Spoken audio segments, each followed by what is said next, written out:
Welcome to my channel success fibre classes. आपका मेरी video में स्वागत है। ये जो वीडियो है ये आपके लिए काफ़ी इम्पोर्टेंट वीडियो होने वाली है, क्योंकि इसमें हम डिस्कस करेंगे सीटेट साइंस पेपर सेकंड। यानी जो भी कैंडिडेट है वो सीटेट की तैयारी कर रहे हैं और जिनका बीएड में सब्जेक्ट मैथ और साइंस है, उसके लिए ये वीडियो काफ़ी इम्पोर्टेंट है।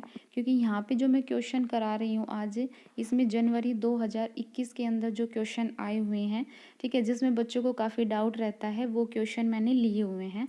तो चलिए हम अपनी वीडियो को इसमें शुरू करते हैं। तो सबसे पहला जो हमारा क्वेश्चन है, इसमें आपको क्या करना है, मैच करना है। तो इसमें क्या कह रहा है कि फर्स्ट जो स्टेटमेंट है ये कह रहा है कि helps in movement of body by contraction and relaxation. तो इसमें क्या है, इधर ए कॉलम दिया हुआ है, इधर बी दिया हुआ है, तो आपको ए बी कॉलम को मैच करना है। ठीक है, उसके बाद कह रहा है कि हार्ड स्ट्रक्चर जो क्या करता है, स्केलेटन फॉर्म करता है। सी क्या कह रहा है कि ये स्केलेटन का एक पार्ट होता है जिसको हम बेंड कर सकते हैं। और डी कह रहा है कि ये चेस्ट बोन और बैक बोन है, इसको आपस में जोड़ने का काम करता है और इस तरह से ये एक स्ट्रक्चर फॉर्म करता है। तो इसमें कौन सा ऑप्शन है वो आपस में मैच होंगे। तो भैया आपको पता है कि हमारे शरीर में कॉन्ट्रैक्शन और रिलैक्सेशन का काम सिर्फ मसल्स करती है, यानी ए हमारा किस पर जाएगा, सेकंड से, यानी ए हमारा किससे मैच करेगा, सेकंड से। उसके बाद कह रहा है कि hard structure which form the skeleton. तो आपको पता है कि जो बोन होती है हमारी, वो ही क्या करती है, हमारे शरीर की फ्रेमवर्क यानी जो स्केलेटन होती है वो फॉर्म करने का काम करती है, और बोन ही क्या होती है, हार्ड होती है। तो ये हमारा किससे मैच करेगा, बी का आंसर हमारा 4 होगा। उसके बाद सी कह रहा है part of skeleton which can be bend. यानी जो हमारा इसके अंदर जो ऑप्शन है हमारा कार्टिलेज, जो कार्टिलेज होता है ना, ये क्या करता है, इसको हम बेंड कर सकते हैं। और एक जो ऑप्शन बच गया हमारा चेस्ट बोन को बैक बोन से, तो ये हमारा किससे मैच करेगा, रिब केज से। तो यहाँ पे हमारा ए मिला था सेकंड से, तो आप यहाँ पे देख सकते हो ए सेकंड है वो सिर्फ एक ही ऑप्शन में है, यानी आपका जो ऑप्शन होगा वो सेकंड हमारा करेक्ट होगा। अब इसमें मैंने कुछ इंपॉर्टेंट पॉइंट दिए हुए हैं। तो सबसे पहले बात आती है कि कार्टिलेज, कार्टिलेज क्या होता है। तो कार्टिलेज की अगर हम बात करें तो ये स्केलेटन का ही एक पार्ट होता है, लेकिन ये इतना हार्ड नहीं होता है जितनी बोन होती है। बोन ही हमारे शरीर की सबसे हार्ड पार्ट होती है, ठीक है, कार्टिलेज होती है, इसको हम बेंड कर सकते हैं। अब बात आती है कि ये कहाँ प्रेजेंट होता है। तो ये हमारा जो कान होता है ना, कान का ऊपर वाला हिस्सा, उसमें होता है, ठीक है। जो हमारी नाक की जो टिप होती है, यानी जिसको हम चोंच बोलते हैं, उसमें होता है, ठीक है। और जो लॉन्ग बोन्स होते हैं हमारे शरीर में, उसके टिप पर ये प्रेजेंट होता है। उसके बाद बात आती है अब हमारी मसल्स की। तो मसल्स का तो आपको पता ही है, बेसिकली मूवमेंट में ये हेल्प करती है और ये भी हमारी बॉडी का ही पार्ट होती है। फिर बात आती है बोन्स की। जो बोन्स होती है ये क्या होती है, हार्ड स्ट्रक्चर प्रोवाइड कराने का काम करती है हमारी बॉडी में। बेसिकली क्या करती है, ये स्केलेटन फॉर्म करती है। अब बात हुमेन की हो रही है, तो हुमेन के अंदर, बॉडी के अंदर जो स्केलेटन फॉर्म होता है उसको हम बोलते हैं एंडोस्केलेटन, ठीक है। उसके बाद आता है रिब केज। रिब केज क्या होता है, रिब, रिब होती है जो हमारी चेस्ट बोन्स होती है, उसमें जो कर्ड बोन्स होते हैं ना, उनको हम रिब केज बोलते हैं। और इस तरह से क्या होता है, 12 पेयर जो रिब होती है वो चेस्ट के अंदर प्रेजेंट होती है। आपने देखा होगा जो चेस्ट का जो स्केलेटन होता है वो हमारा इस टाइप से होता है। तो इस तरह से ये 12 पेयर होते हैं रिब के, जो हमारे रिब केज की फॉर्मेशन करते हैं। तो आई होप आपको फर्स्ट क्वेश्चन है वो समझ में आया हो। उसके बाद है 62 क्वेश्चन। अब आप देख रहे होंगे, आप मैंने यहाँ पे 61 और 62 के ये एज इट इज़ जो पेपर में आए हुए हैं, मैंने उन्हीं ही नंबरिंग से इनको अरेंज किया है। उसके बाद जो हमारा अगला क्वेश्चन है ये कह रहा है कि कौन सी ऐसी ग्लैंड होती है जो शरीर में मोर देन 2 हार्मोन का सेक्रिएशन करती है। एड्रिनल होती है, पिट्यूटरी होती है, पैनक्रियाज होती है, थायराइड होती है। तो आप सबको पता है कि जो हमारी पिट्यूटरी ग्लैंड होती है ये ही मोर देन 2 हार्मोन का सेक्रेशन करती है, इसलिए इसको बोला जाता है मास्टर ग्लैंड। और ये क्वेश्चन कई बार आ चुका है। अब मैंने यहाँ पे ग्लैंड्स के बारे में भी बताया हुआ है। तो सबसे पहले बात आती है पिट्यूटरी ग्लैंड की। तो पिट्यूटरी ग्लैंड होती है, इसको पीयूष का यानी हाइपोफिसिस भी हम इसको बोलते हैं। बेसिकली इसका काम क्या होता है, जितने भी हमारी ग्लैंड्स होती हैं उनके सेक्रिएशन के लिए, जितने भी लैंगिक विकास होते हैं, जितनी भी वृद्धि होती है, उन सब पर कंट्रोल करने का काम पिट्यूटरी ग्लैंड करती है। इसलिए हम इसको मास्टर ग्लैंड बोलते हैं। क्यों, क्योंकि मास्टर ग्लैंड जो पिट्यूटरी ग्लैंड होती है ये जितनी भी दूसरी ग्लैंड्स होती है उन सब पर क्या करती है, कंट्रोल करने का काम करती है। अब बात करें कि ये हमारी मानव शरीर की सबसे छोटी ग्रंथि होती है और मेनली ये मटर की जो दाना होता है ना उसके समान इसकी संरचना होती है। और ये हमारी कहाँ पाई जाती है, पिट्यूटरी ग्लैंड, ये ब्रेन के अंदर पाई जाती है। आगे मैंने इसका डायग्राम बताया भी हुआ है, मतलब एक ह्यूमन बॉडी लिया उसमें कौन सी ग्लैंड कहाँ प्रेजेंट होती है मैंने आगे दिखाया हुआ है। तो उसके बाद हमारी जो नेक्स्ट ग्लैंड आती है वो आती है थायराइड ग्लैंड। तो बात करें हम थायराइड ग्लैंड की, तो थायराइड ग्लैंड है इसको हम हिंदी में आउटो ग्रंथि बोलते हैं। जो थायराइड ग्लैंड होती है इसकी जो संरचना होती है वो द्विपालिक होती है और मेनली ये कहाँ होती है, ये गर्दन के सामने वाले क्षेत्र में प्रेजेंट होती है। जैसे आप इसमें देख भी सकते हो, इसमें जो मैंने फिगर बनाया उसमें देखो, पिट्यूटरी ग्लैंड तो हमारे ब्रेन में प्रेजेंट होती है और पिट्यूटरी ग्लैंड के ही पीछे एक पीनियल ग्लैंड होती है। बात हम कर रहे हैं इसमें थायराइड ग्लैंड की। तो थायराइड ग्लैंड है ये कहाँ प्रेजेंट होती है, ये गर्दन के सामने वाले हिस्से पर ये प्रेजेंट होती है थायराइड ग्लैंड।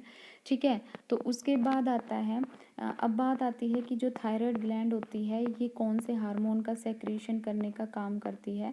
जो थायराइड ग्लैंड होती है ये मेनली दो हार्मोन का सेक्रेशन करती है, एक करती है थायरोक्सिन का और एक करती है कैल्सिटोनिन का।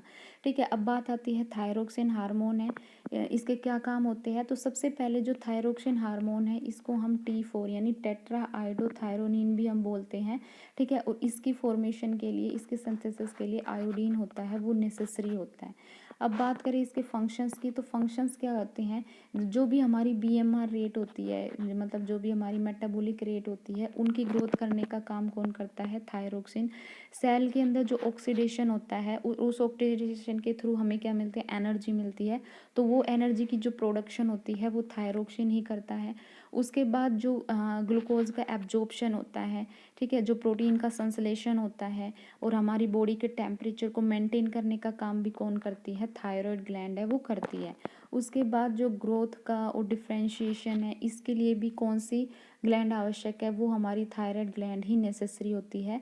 और उसके बाद फिर क्या करता है, ये रेस्पिरेटरी जो रेट होती है यानी श्वसन दर है, हमारी हार्ट बीट है, उसको इंक्रीज करने का काम भी कौन करती है, थायराइड ग्लैंड। ठीक है, अब ये क्वेश्चन आपका पूछा जा चुका है कि मेनली मेंढक की एक स्टेज होती है जो टाडपोल स्टेज जिसको हम बोलते हैं। जब मेंढक हमारा टाडपोल स्टेज से अडल्ट फेज में आता है, अडल्ट फेज मतलब जब वो पूरा फ्रॉग बनकर रेडी हो जाता है, तो कह रहा है कि उसके लिए कौन सी ग्लैंड आवश्यक है। तो उसमें जो हमारी थायराइड ग्लैंड होती है ना वो ही इम्पोर्टेंट है, रोल प्ले करती है। जो फिर आती है हमारी एड्रिनल ग्लैंड। एड्रिनल ग्लैंड की अगर हम बात करें तो जो एड्रिनल ग्लैंड होती है ये मेनली हमारी स्ट्रेस यानी जो हमारी माइंड में स्ट्रेस होती है, ठीक है, जो शुगर होती है हमारे शरीर में, ठीक है, सॉल्ट होती है, जितने भी सेक्सुअल डेवलपमेंट होते हैं, जितने भी लैंगिक विकास होते हैं, उन सब का कंट्रोल करने का काम कौन करती है, एड्रिनल ग्लैंड ही करती है। इसलिए हम एड्रिनल ग्लैंड को फोरस ग्रंथि भी बोलते हैं। ठीक है, उसके बाद हमारा नेक्स्ट क्वेश्चन है वो क्या कह रहा है कि which of the following statement is true, कौन सी स्टेटमेंट हमारी ट्रू है। तो ये कह रहा है कि फर्स्ट पार्ट मेटल हमारा मेटल आर सॉलिड। तो आप सबको पता है कि जो मेटल्स होते हैं ये हमारे सारे ही सॉलिड नहीं होते। हमारा एक मेटल होता है मरकरी जो रूम टेम्परेचर पर क्या होता है, लिक्विड बिहेवियर शो करता है। तो ये स्टेटमेंट हमारी रॉन्ग हो गई। उसके बाद जो सेकंड हमारी स्टेटमेंट है ये क्या कह रहा है कि ऑल मेटल्स आर हार्ड। भाई ऑल मेटल्स हमारे हार्ड नहीं होते, सारे मेटल्स हमारे कठोर नहीं होते।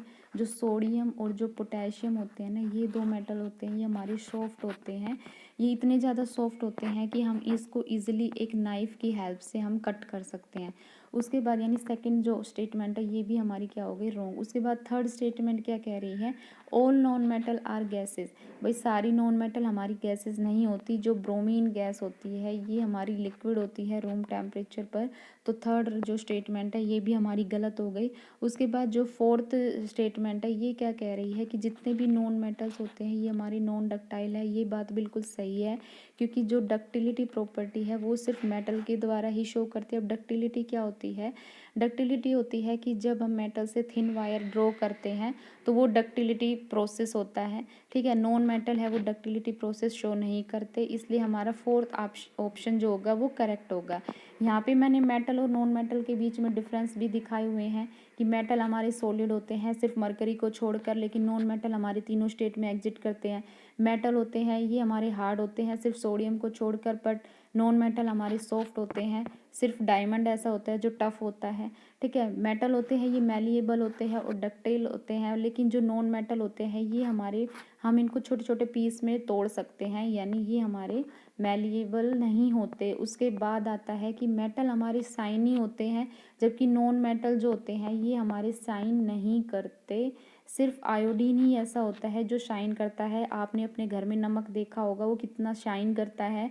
उसके बाद जो मेटल होते हैं वो हमारी इलेक्ट्रोपॉजिटिव होते हैं, क्योंकि मेटल की प्रॉपर्टी होती है, मेटल की टेंडेंसी होती है एक इलेक्ट्रॉन को लूज़ करने की, दो इलेक्ट्रॉन को लूज़ करने की, इसलिए ये क्या होते हैं, इलेक्ट्रोपॉजिटिव होते हैं। बट नॉन मेटल जो होते हैं हमारे इलेक्ट्रोनेगेटिव होते हैं। जैसा कि आपको पता है जितने भी carbon family, nitrogen family, oxygen family, halogen family, सारे ही सारे क्या है, इलेक्ट्रोनेगेटिव है नेचर में। फिर उसके बाद आती है कि मेटल होती है, इसकी डेंसिटी हाई होती है, क्योंकि मेटल हमारे सॉलिड होते हैं, ठीक है। तो सॉलिड होने की वजह से वॉल्यूम कम ऑक्यूपाई करते हैं, इसलिए डेंसिटी क्या हो जाएगी, हाई, क्योंकि डेंसिटी क्या होती है हमारी वॉल्यूम का क्या होती है, इन्वर्सली रिलेटेड होती है। और जबकि नॉन मेटल होते हैं इनकी डेंसिटी लो होती है, क्योंकि ये ज़्यादा वॉल्यूम ऑक्यूपाई करते हैं।